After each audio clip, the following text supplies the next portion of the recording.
Hey hi, இன்றைக்கி நம்ம என்ன பார்க்க போகிறோம்னா மெர்ன் ஸ்டாக்னா என்னென்னு பார்க்க போகிறோம்.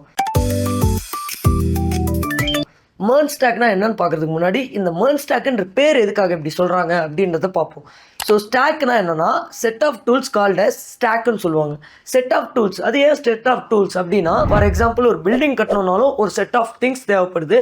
அந்த செட் ஆஃப் திங்ஸ்னால் என்னென்னா, இப்போ லைக் சிமெண்ட், ஜெல்லி, செங்கல், இந்த செட் ஆஃப் திங்ஸ் இருந்தால் தான் ஒரு பில்டிங்கை நம்மளால் பில்ட் பண்ண முடியும். அதேமாரி இங்கே நம்ம ஒரு வெப் அப்ளிகேஷனோ இல்லை வெப்சைட்டே பில்ட் பண்ணணும்னா ஒரு செட் ஆஃப் திங்ஸ் தேவை. அந்த செட் ஆஃப் திங்ஸ் எல்லாம் காம்பினேஷனாக யூஸ் பண்ணுறாங்க டெவலப்பர்ஸ். அந்த காம்பினேஷன் தான் இவங்க பேர் வச்சுருக்காங்க, மெர்ன், மீன், அந்த மாதிரி வச்சுருக்காங்க.